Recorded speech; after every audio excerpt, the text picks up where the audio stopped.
Quiero dar una pincelada en esta mañana a lo que es teología básica, entendiendo que hay muchas cosas que se manejan, pero como decía la pastora, podemos tener el conocimiento de la palabra y de la enseñanza, pero distinto es, ¿no es cierto?, recibir la revelación. A veces pueden pasar años y uno se maneja con la Biblia, se maneja con la palabra del Señor y de repente esto era lo que el Señor me quería decir, o de esto se trataba, esto es lo que quería decir el apóstol Pablo, ¿no es cierto? Entonces, confiando en esta mañana de que pueda haber una revelación nueva para su vida en la palabra que ya conoce. Me parece súper importante, yo por lo menos en mi casa de iglesia estoy insistiendo que la gente pueda venir con su papel, su cuaderno y lápiz. ¿Ah? Un hábito que nos ha inculcado nuestra pastora y que realmente es súper importante porque cuando dejamos todo a la memoria, hay muchos conceptos, muchas palabras, ¿no es cierto?, que se nos van. Dice, ¿qué es lo que era? Esto era tan importante y no lo pude retener. Pero si vamos al cuaderno, allí está anotadito. Así que, bien por los que han traído cuaderno y lápiz. Quiero hablar, obviamente, de lo que a nosotros nos importa, lo que nos interesa, que es Cristo. Quiero hablar de las tres obras trascendentales de Cristo. Jesucristo, obviamente, cuando Él estuvo en su ministerio acá en la tierra, hizo muchas obras. Todos sabemos, al leer la Escritura, nosotros nos vamos a encontrar allí con muchos milagros que Él hizo, mucha enseñanza. Debe ser impactante estar, ¿no es cierto?, en el monte y tener miles de gente sentada allí a su alrededor, impartiendo, ¿no es cierto?, Jesús sus enseñanzas. ¿Cómo no va a ser impactante? Como, por ejemplo, resucitar, ¿no es cierto?, muertos.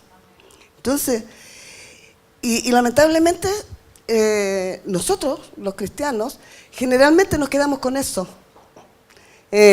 Para nosotros creemos que lo más importante es eso, la sanidad, ¿no es cierto?, los milagros, la resurrección, en fin.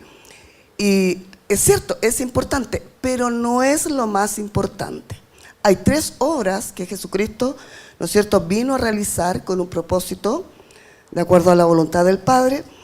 Y estas son, en primer lugar, ¿no es cierto?, la muerte de Jesucristo, ¿ya?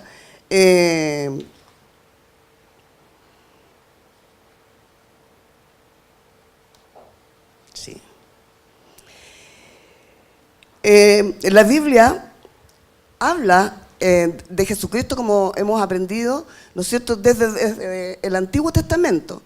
En el Antiguo Testamento está toda la revelación, ¿no es cierto?, y el propósito a qué viene Jesucristo. Están allí, ¿no es cierto?, hay muchas profecías acerca de Él.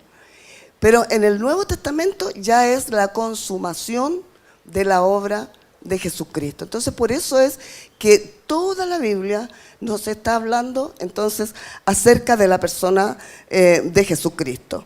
En Juan, primero que nada, vemos la muerte de Jesucristo, decía, muchas veces profetizada. En Juan 12:24,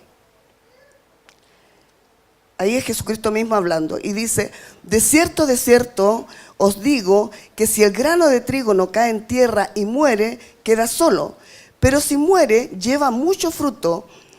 Y bien sabemos, ¿no es cierto?, que por la muerte de Jesucristo realmente ha venido mucho fruto. Ha venido la iglesia de Jesucristo, que está esparcida por todo el mundo. Entonces, Jesús mismo está enseñando, diciendo, es necesario entonces que el grano de trigo, o sea, está hablando de sí mismo, en primera persona, ¿no es cierto?, tenga que morir. Jesucristo, como sabemos, Él vino para el perdón del pecado de toda la humanidad. Y esto estaba abierto a todos, porque de tal manera amó Dios al mundo. Es decir, la oferta, ¿no es cierto? No estoy hablando de ofertón, sino que la proposición es para todo el mundo. Porque Él dice en la Escritura que no hace excepción de persona. La excepción la hacemos nosotros. El que quiere acepta, ¿no es cierto?, este regalo, este precio. La muerte de Jesucristo es igual a precio, muerte, precio, que Él pagó entonces en la cruz por los pecadores. Porque recordando que la relación con el Padre se había roto a causa de la caída del hombre. Entonces, el precio fue la vida de Jesucristo, ¿ya?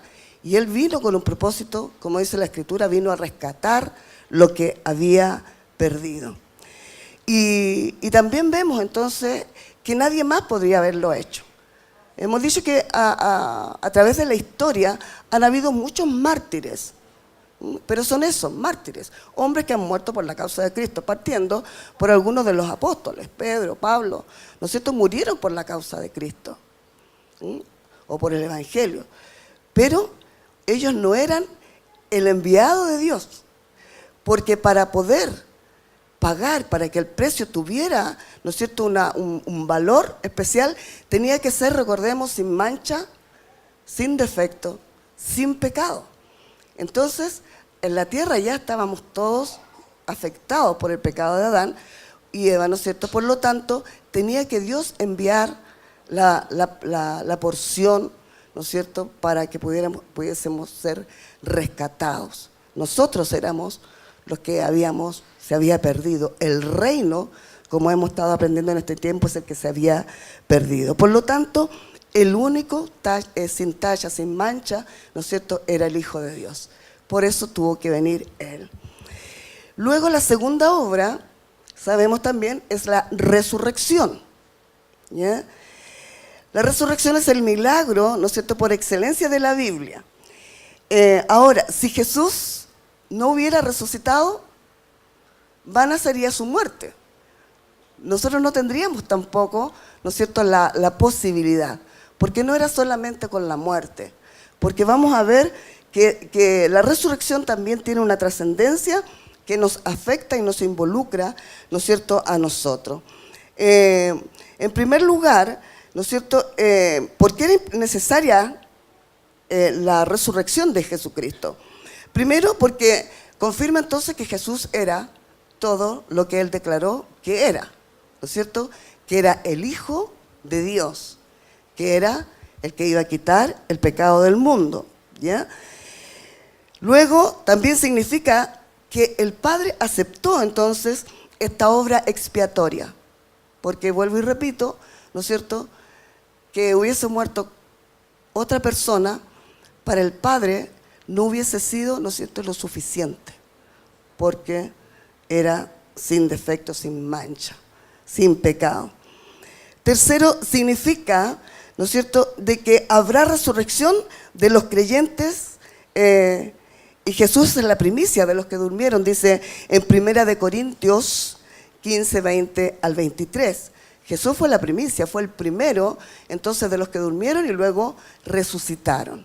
Por lo tanto, el que Él haya resucitado significa que para nosotros también hay resurrección, ¿ya?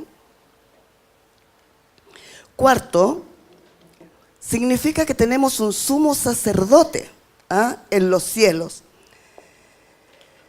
que se compadece por nosotros e intercede por nosotros. Sabemos lo que es un sacerdote. Y quinto, significa, ¿no es cierto?, que ahora somos resucitados espiritualmente para andar en una nueva vida con Él. Esto está en Romanos 6:4. Entonces, era necesaria, para que la obra de Dios fuera completa, era necesaria entonces la resurrección del Hijo de Dios. Y la tercera obra, ¿no es cierto?, también importantísima, es la ascensión de Cristo.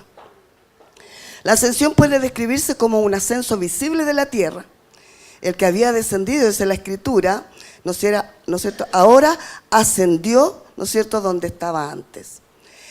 En nuestra mente y ojos humanos, entendemos esto de una forma literal. Cuando la Biblia nos habla entonces de que ascendió o que descendió y luego ascendió, siempre nosotros hacemos esta visión, ¿no es cierto?, de arriba hacia abajo. Pero más que eso, ¿no es cierto?, está hablando de una posición, ¿ah? En la que Dios ha vuelto a colocar a su Hijo. Es decir, Jesucristo estaba junto con el Padre, ¿no es cierto?, en una autoridad, en una soberanía. Y ese trono donde Jesucristo estaba por sobre todos, lo dejó, dice, ¿no es cierto? Se humilló a sí mismo, no consideró ser igual a Dios, ¿no es cierto?, para hacerse semejante a hombre y a hombre pecador. Entonces habla más que nada de una posición. Yo en mis ejemplos tan simples que ustedes conocen, quiero interpretarlo de esta manera. Conocemos a nuestro presidente, ¿no es cierto?, del país, a don Sebastián Piñera. Yo no sé si alguien lo conoce de cerca, pero él es más o menos bajito, de estatura. Tamaño, él es bajito, no es muy alto. Pero sin embargo, él está por sobre todos los chilenos. Entonces, él está en altura. Entonces, no es que la altura sea, ¿no es cierto?, un espacio dimensional, sino que, como digo, es una posición, ¿no es cierto?, donde el Padre lo ha colocado. Entonces, dice que él, siendo forma de Dios, ¿no es cierto?, entonces decía, él no consideró ser igual a Dios para vivir como un hombre y morir como un pecador. ¿Ya? Cristo con su ascensión fue exaltado, dice la palabra de Dios, a la diestra de Dios. Eso está en Efesios 1, 20, 22. Está sentado a la diestra de Dios. Tampoco tiene que ver entonces con un lugar físico, ¿no es cierto?, a la derecha, está acá. No está hablando de eso. Nosotros cuando hablamos de una persona de confianza, una persona que le confiamos todo lo que tenemos, decimos, no es mi mano derecha, ¿no es cierto? En una empresa siempre el dueño de la empresa tiene una mano derecha. En el trabajo un jefe de obra tiene una mano derecha. Es decir, una persona en la cual puede confiar plenamente.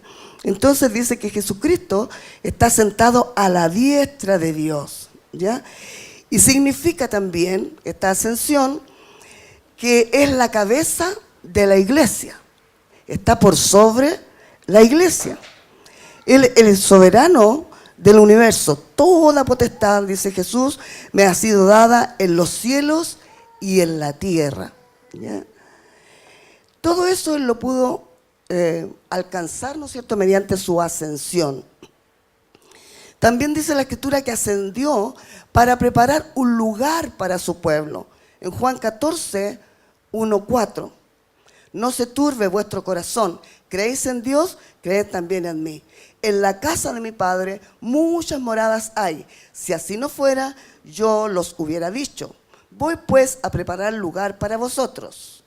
Y si me fuere y os prepararé el lugar, vendré otra vez y os tomaré a mí mismo, para que a donde yo estoy, vosotros también estéis. Dos cosas entonces que hay que recalcar de esta porción. El pastor nos enseñaba hace unas semanas atrás, ¿no es cierto?, lo que significaba moradas. Entonces, en la casa de mi Padre muchas moradas hay. Entonces, nosotros, nuestra mente, volvemos a la mente humana, que todos lo hacemos así, nosotros lo comparamos con nuestra casa habitación terrenal, ¿no es cierto?, donde hay hartas piezas, está el living, comedor, están los dormitorios, 3, 4 dormitorios, entonces depende de eso, ¿no es cierto?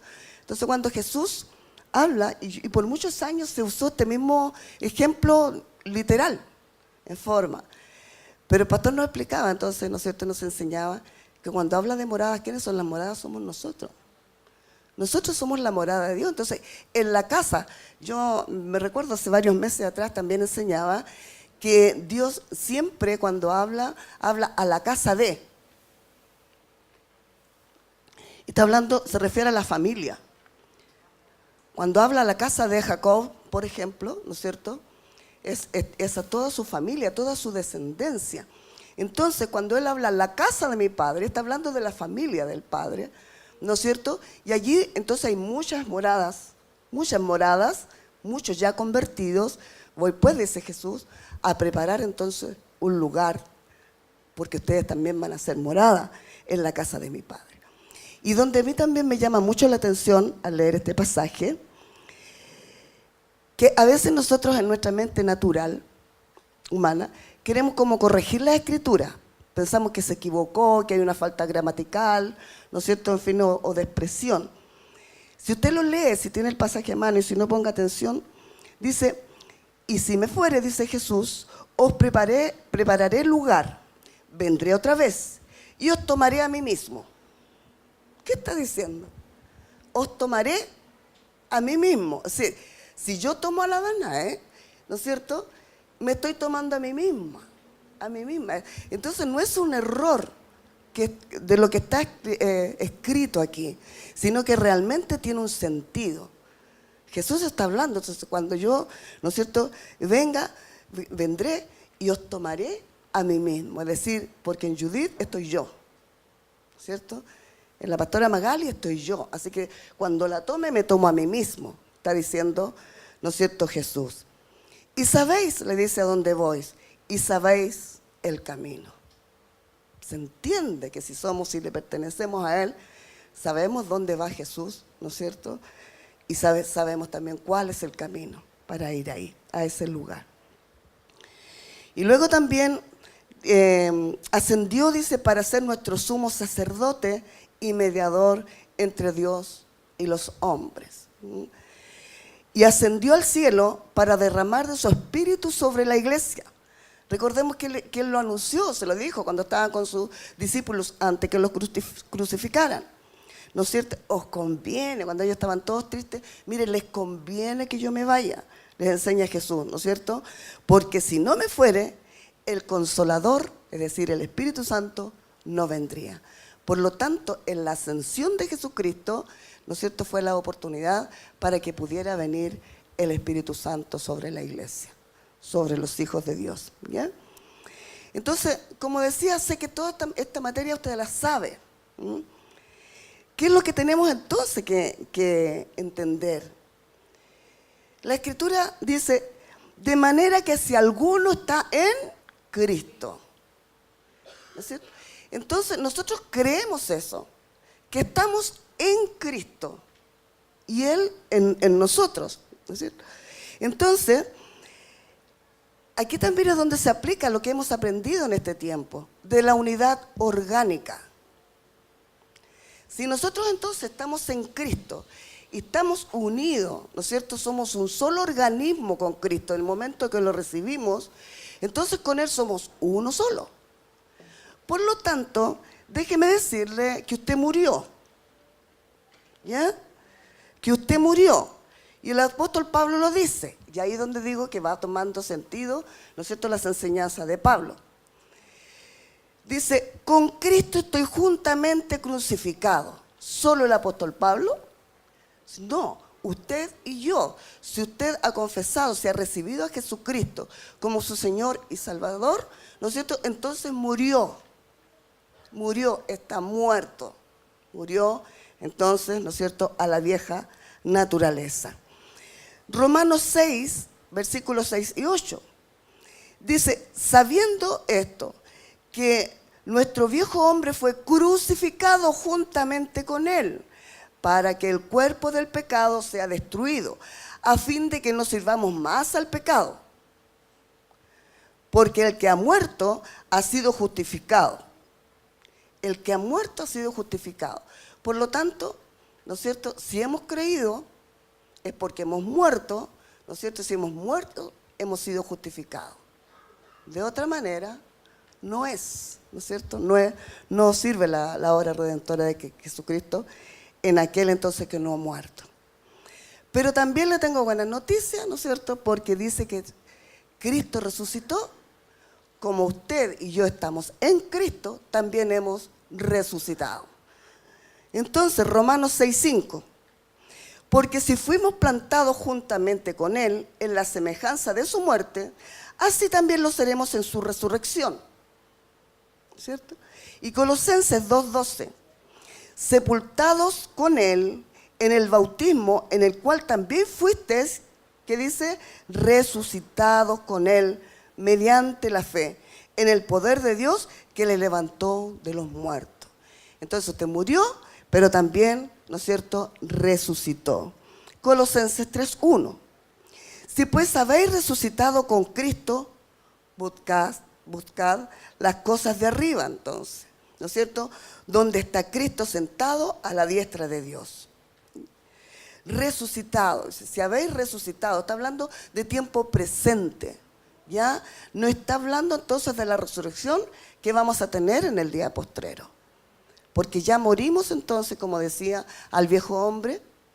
Entonces hemos resucitado en una nueva naturaleza, somos un nuevo hombre, una nueva criatura, ¿no es cierto? Y esto ya es un hecho en cada uno de nosotros. Y luego, ¿no es cierto?, la ascensión de Cristo. Si usted está en Cristo, yo estoy en Cristo, entonces juntamente con Él hemos ascendido. Por eso que la Escritura, ¿no es cierto?, en Efesios 2:5 dice, aún estando vosotros muertos en el pecado, Dios nos dio vida juntamente con Él y juntamente con Él nos resucitó, ¿no es cierto? Y asimismo nos hizo sentar en los lugares celestiales con Cristo Jesús. Lo explicaba recién. Lugares celestiales no es allá arriba, ¿no es cierto?, sino que es donde se ha establecido el gobierno y el reino de Dios. Y nosotros entonces hemos entrado al gobierno y al reino de Dios. Por lo tanto, estamos hoy ya sentados en los lugares celestiales con Cristo Jesús. Juan 14, versículo 2, la segunda parte. Voy pues a preparar lugar para vosotros, y si me fuere, lo habíamos leído, y os prepararé el lugar, vendré otra vez, y os tomaré a mí mismo, para que donde yo esté, vosotros también estéis. Jesús estaba anunciando, ¿no es cierto?, ahí en el libro de Juan, y dando a conocer a sus discípulos cuál sería entonces la situación, la posición, ¿no es cierto?, la condición de los creyentes después de su resurrección. Entonces, como decía, aquí es importante que nosotros vayamos entendiendo, pidamos a Dios la revelación entonces de esta unidad orgánica de que hablábamos. Entonces, muchas veces nosotros vemos todo desde afuera. La muerte, la resurrección y la ascensión de Jesucristo la vemos de afuera. Pero nunca nos hemos puesto, ¿no es cierto?, en esta situación de que somos participantes de esas obras, porque estamos entonces con Cristo. Cuando nosotros se nos es revelado esto, como decía la pastora en la introducción, ¿no es cierto?, vamos a poder entender, ¿no es cierto?, el sentido del cuerpo, esta unidad que tenemos con Cristo. Pero no solo hubieron 3 obras, ¿no es cierto?, las que Jesucristo realizó. También Jesucristo dice que tuvo 3 dignidades u oficios, ¿ya?, en los cuales Él se desenvolvió en su ministerio. Y estos fueron el profético, sacerdotal y real, ¿ya? Cristo profeta. ¿Qué es lo que es un profeta? El profeta es el portavoz de Dios, el encargado por especial misión divina de hablar al pueblo en su nombre, ¿no es cierto? El mensaje profético atañe tanto al presente, ¿no es cierto?, como al futuro. Cuando uno habla, ¿no es cierto?, en profecía, está hablando del presente, de lo que está ocurriendo, y también, ¿no es cierto?, de lo que va a ocurrir. Y tiene, ¿no es cierto?, la característica del profeta o de la profecía tiene 3 aspectos, que es enseñar, es predecir, ¿no es cierto?, y obrar milagros. Y todas estas actividades fueron realizadas por Jesús. Jesús, ¿no es cierto?, enseñó, predijo muchas cosas, ¿no es cierto?, y obró milagros. Luego Cristo sacerdote. Veíamos que la importancia de la resurrección y ascensión de Cristo es que tenemos ya un sumo sacerdote, ¿no es cierto?, ante el Padre. Un sacerdote era una persona entonces divinamente consagrada para ofrecer sacrificios y representar al hombre ante Dios y así alcanzar el favor divino. En el Calvario, Jesús se ofreció a sí mismo como el sacrificio perfecto, con el objeto de obtener el perdón para el hombre. Y la aceptación de Dios, Por lo tanto, Él es el único mediador, dice la Escritura, entre Dios y los hombres, 1 Timoteo 2:5. Y previendo siempre para poder interceder por ellos, dice Hebreos 7:25. O sea, siempre, dice Jesús, que va a estar intercediendo por nosotros. Y luego, ¿no es cierto?, la otra dignidad u oficio, Cristo Rey. Muchos libros de la Biblia en el Antiguo Testamento profetizan, ¿no es cierto?, que surgirá un gran monarca. Ejemplo, Génesis 49:10. Salmo 2, versículos 7 y 8. Todo el capítulo 11 de Isaías está hablando acerca de este monarca. Y en Isaías 9:6, porque un niño nos es nacido, hijo nos es dado, y el principado sobre sus hombros, y llamará su nombre admirable, consejero, Dios fuerte, Padre eterno, príncipe de paz. Y en el Nuevo Testamento, Lucas 1:32, ¿no es cierto?, cuando la anunciación del nacimiento de Jesucristo, dice, este será grande, llamado Hijo del Altísimo, y el Señor Dios le dará el trono de David, su padre. ¿Ya? Entonces, cuando el Hijo del Hombre venga en su gloria y todos los santos ángeles con él, entonces se sentará en su trono. Eso está en Mateo 25:31. Y también lo describe como un reino espiritual en Juan 18:36. Mi reino no es de este mundo, dice Jesús, pero bien sabemos que ese reino, ¿no es cierto?, trasciende a lo terrenal, ¿no es cierto? Entonces, Jesús, si bien es cierto, su reino era espiritual, pero esto trasciende a lo terrenal. Y eso lo sabemos perfectamente bien nosotros, porque la soberanía de Dios es en los cielos y en la tierra. ¿Ya? Entonces, bien sabemos entonces que si así como somos participantes de las tres obras de Cristo, muerte, resurrección y ascensión, ¿qué creen que pasa? También somos participantes de las tres, ¿no es cierto?, dignidades u oficios de Jesucristo. Si no puede ser, es imposible que hay una división. ¿Ya? Profeta. Si Cristo es profeta, nosotros también somos profetas entonces. ¿Ya? Somos portavoz de Dios y encargados por especial misión divina de hablar a los pueblos en su nombre. ¿Qué dice Mateo 28? Por tanto, id, ¿no es cierto?, y hacer discípulos. Entonces, tenemos esta comisión. ¿Ah? Y decíamos que el oficio de profeta se caracteriza por tres aspectos, que era enseñar, predecir, ¿no es cierto?, y obrar milagros. Enseñar. En esta congregación sabemos que se caracteriza por eso, porque ha entendido, le ha sido revelado la importancia de la enseñanza. Por eso es que hay discipulados, por eso es que están las casas, iglesias, ¿no es cierto? Por eso es que la predicación nuestra, mire, yo pensaba, pastora, yo reflexionaba, porque a veces pienso, cuando llega gente que es muy nuevita, que no es convertida, probablemente, ¿no es cierto?, no le gusta mucho porque prefieren aquella palabra, ¿no es cierto?, que lo va a animar y que Jesús hizo un milagro, que la mujer que fue y tocó el manto, y así tú te paras de ese lugar y ves y toca el manto de Jesús, ¿no es cierto? Emocionalmente, es cierto, conmueve y llega más rápido, pero es que aquellas situaciones tenían una enseñanza más profunda que ir y tocar el manto.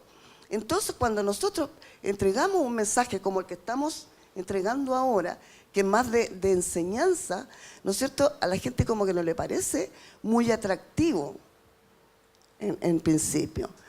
Entonces, pero esperamos en Dios que el Espíritu Santo pueda obrar, entonces, para que a estas personas también, ¿no es cierto?, puedan partir con una buena formación, desde un principio.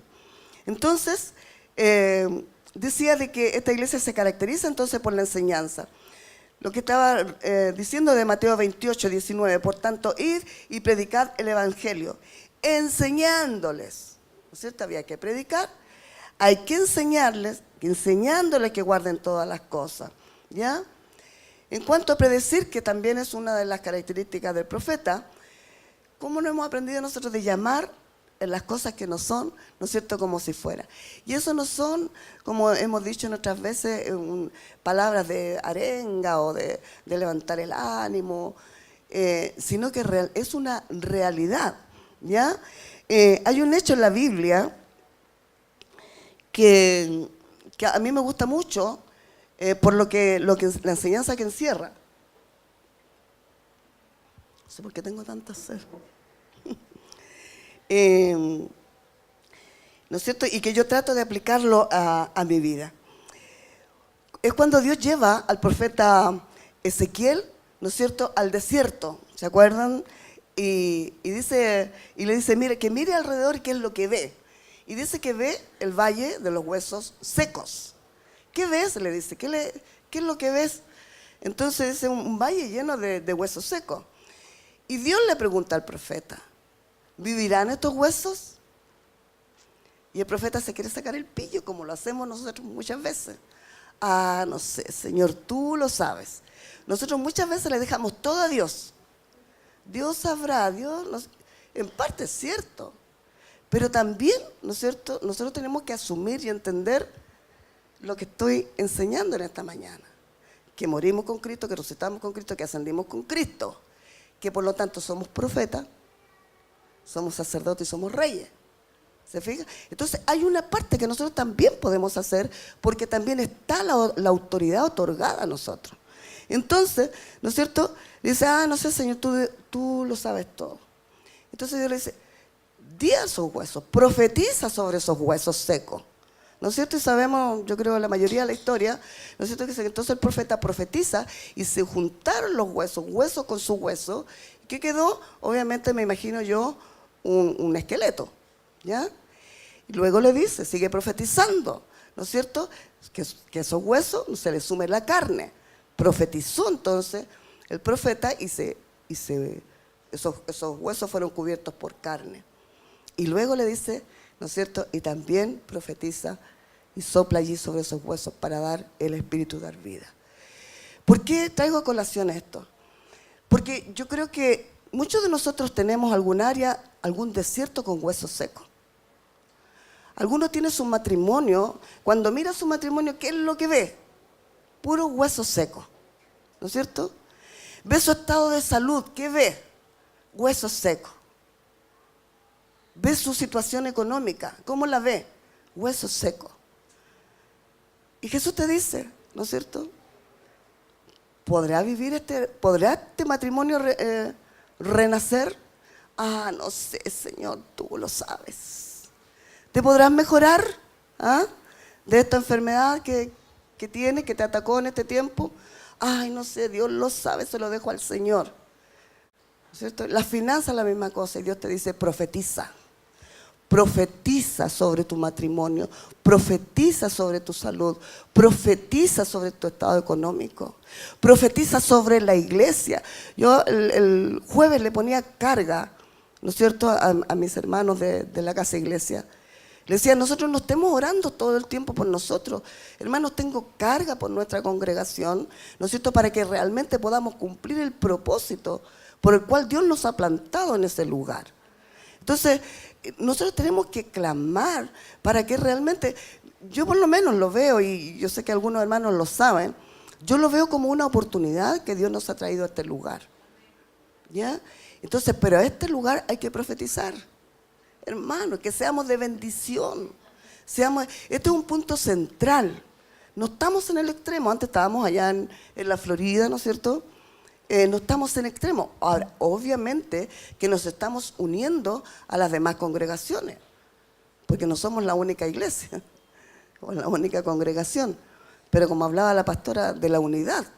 Entonces, si nosotros, yo sé que por acá cerca hay una otra congregación donde va mi sobrina, y es bastante buena, ¿no es cierto? Entonces, imagínense con ellos, nosotros tomando el sector, tomando el lugar. Entonces, pero tenemos que para ello profetizar. Ejerce el oficio de profeta. Ejerce el oficio. Hermano, no hay nada más terrible que un cristiano resignado o un cristiano conformista. Eso no es para nosotros, no es nuestra herencia. El conformismo no es nuestra herencia. La resignación no es nuestra herencia. Mayores cosas que las que yo he hecho, dijo Jesús, vosotros podéis hacer. Entonces, ¿cómo nos vamos a vivir en un conformismo o en una resignación? ¿No es cierto? Entonces, levantémonos entonces como profetas. Sacerdote. Jesús sacerdote, nosotros somos sacerdotes entonces, y lo dice la Escritura, no lo digo yo. En el Nuevo Testamento nos enseña entonces que todos los creyentes somos sacerdotes para Dios. Jesús dice, ¿no es cierto?, en Apocalipsis 1:6, Jesucristo lo dijo. Jesús dice, nos hizo reyes y sacerdotes para Dios. ¿Ya? En 1 de Pedro 2:9, mas vosotros sois linaje escogido, real sacerdocio, nación santa. Entonces, ahora esto no significa que nosotros seamos mediadores como Jesucristo. En ese nivel no es así. A pesar que nosotros portamos a Cristo, pero una persona no se va a ser salva porque crea en mí, ¿no es cierto? Sino que por el que está en mí, el que crea, ¿no es cierto?, en aquel que está en mí. Entonces, ese es mi deber como sacerdote, llevarlo entonces a Cristo. En ese sentido, nosotros ejercemos entonces el rol de sacerdote. Sí ofrecemos también sacrificios de alabanza. El sacerdote es el que ofrecía sacrificio, ¿no es cierto? Nosotros sacrificio de alabanza. ¿Y qué es la alabanza? ¿No es cierto? Una vez Danae dio una clase también en la casa de iglesia. Alabanza no es pararse aquí y ministrar, ¿no es cierto? Esa es parte de la alabanza. Pero la alabanza es tu vida. La alabanza a Dios es tu cuerpo. Entonces, que nos es difícil muchas veces, ¿no es cierto?, entregarle todo a Dios, es difícil, es un sacrificio, no es fácil. Entonces, por eso habla de sacrificio de alabanza. Que tus palabras, tus pensamientos sean un sacrificio de alabanza a Dios. A eso se está refiriendo. Entonces, nosotros somos sacerdotes, al igual que Jesucristo. ¿Ya? Y reyes. Cristo es rey, por cuanto dice, ¿no es cierto?, en Pedro, 2 de Pedro 2:9, y nos hizo reyes, porque Jesucristo es rey. La figura, ¿no es cierto?, que uno puede también ponerla, nosotros somos la iglesia, Jesucristo es la cabeza. Si la cabeza es del rey, ¿el cuerpo no será rey? Es como incoherente. Entonces también a nosotros nos cuesta a veces en una errada concepción de humildad, ¿no es cierto?, no nos ponemos en ese lugar. Entonces, pero si la Escritura está diciendo, ¿no es cierto?, de que Él nos hizo a nosotros reyes y sacerdotes, es porque somos entonces también reyes. ¿Y qué significa aquello? Que donde nosotros estemos, ¿no es cierto?, nos paremos, vamos a estar en una posición de gobierno y de autoridad. Dice que, por lo tanto, ¿no es cierto?, dice que cuando vamos a algún lugar, alguien me preguntaba el otro día, ¿qué pasa, decía, cuando un hijo de Dios, por ejemplo, llega a un lugar, ¿no es cierto?, donde hay espíritus malos? Entonces yo le decía, qué bueno. La verdad es que en eso, hermano, yo por lo menos nunca he tenido temor. Cuando sentí revelación de esto, muchos años atrás, yo le perdí totalmente el temor y el cuidado a Satanás. A veces a mí me han dicho a veces, oye, pero cuidado, hermano, con eso se juega. No, no se juega, pero lo ignoro, o sea, y no tiene poder alguno sobre mí, no lo tiene, porque el que está en mí es mucho mayor, ¿se fija?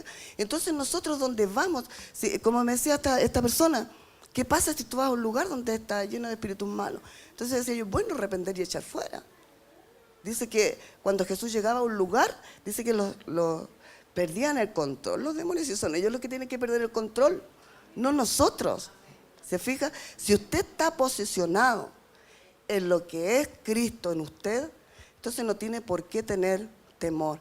Entonces, donde está en un lugar de trabajo, si hay un lugar de trabajo, ¿no es cierto?, donde el ambiente es hostil, y sabemos que hay muchos hermanos, hermanas, que han tenido, ¿no es cierto?, gente que les ataca sin saber por qué. Nosotros sí sabemos por qué, pero tú estás en la autoridad en ese lugar, por lo tanto no tienes que temer, solamente reprender, anular, ¿no es cierto?, y pararte en la posición que Dios te ha dado. Entonces, somos reyes, dice la Escritura, y sacerdotes, ¿ya? Y todo esto, lo que sí tenemos que tener claro es porque el que está en nosotros es el que tiene ese poder y esa autoridad. Una vez decía un hermano que predicó en una iglesia, sáquenme a Cristo y no sirvo para nada, y no sé, ahí sí que golpees el pecho y diga, miserable de mí, no sirvo para nada, ¿quién soy yo, vil basura? Dígalo así, si no tiene a Cristo. Pero mientras tenga a Cristo, si usted ha confesado a Cristo como su Señor y Salvador, entonces párese en la autoridad que Dios le ha dado, profeta, sacerdote, ¿no es cierto?, y rey, para establecer el gobierno de Dios. Donde usted vaya, donde ponga un pie, allí, ¿no es cierto?, va a extender, va a tomar posición el reino de Dios. También esto, y yo doy gracias al Señor, porque como digo, cuando recibí esa revelación hace años atrás, pensaba que uno establecía todo este ministerio dentro de la iglesia solamente, pero cuando usted va al mundo también, cuando está dentro de su familia que no es convertida, usted llega allí, ¿no es cierto?, con esa autoridad, esa investidura que Dios le ha dado, con mayor razón, ¿no es cierto? Y fíjese que se sujetan, la gente se sujeta, algo como que lo frena. Ayer estuve en una reunión familiar de un tío de mi esposo que cumplía 90 años. Sus hijos viven casi todos en Brasil y ellos decidieron juntar a toda la familia porque desde que ellos se fueron hace como 25 años, siempre todos dispersos. Entonces quisieron hacer de esta ocasión un evento familiar. Y estuvimos ahí, no es por eso que tengo que hacer por ese caso. Y estuvimos ahí entonces en ese evento que era a la hora del almuerzo. Y sabe que yo, y lo digo para honra y gloria del Señor, algunos se me acercaron y había un chico que ministramos hace muchos años, que el papá de él fue discípulo del apóstol Pablo Márquez, del pastor Pablo Márquez, el papá del apóstol Lucas Márquez. Y él se convirtió a Cristo con él. Y el chico se acercó, porque el chico en ese tiempo asistía a unas reuniones en hogares que le llamamos, que hoy día es casa iglesia, y él pidió la oración por su papá y el papá se convirtió. Entonces se acercó y me decía, tía, usted está constantemente en mi pensamiento, pero no por el parentesco, sino que por lo que le había impartido en sus tiempos que él recibió la enseñanza de la palabra de Dios. Y otro primo de mi esposo también se acercó, me dice, ¿sabes qué? Siento que tengo que decirte esto. Yo he estado con ellos, generalmente cuando hay funerales en la familia me piden que haga yo el responso. Y él se acercó y me dice, ¿sabes qué? Él en su palabra, porque no es convertido, me dice, tú tienes muy buena oratoria. Entonces, ¿sabes tú que me ha llegado las 2 veces y yo necesito conversar contigo? Yo dije, gloria a Dios, luego decía yo, gloria a Dios. Yo sabía lo que él estaba reconociendo en mí. No era yo ni era la oratoria, porque yo, ustedes se pueden dar cuenta, y soy bien torpe en palabras. En eso admiro a mi pastorcita, que ella fluye, ¿no es cierto? Yo soy torpe en palabras. Pero yo sé a lo que se estaba refiriendo a él, que es a lo que Dios, ¿no es cierto?, le ha entregado en ese sentido a través de mí. Entonces, el mundo va reconociendo y va recibiendo de aquello que Cristo, ¿no es cierto?, mana de ti donde quiera que vayas. Así que yo espero que realmente puedan meditar en esta palabra, podamos reflexionar y podamos, como digo, posesionarnos, pararnos, ¿no es cierto?, en la condición y posición en que Cristo nos ha dejado. Le invito a que se ponga de pie, vamos a orar.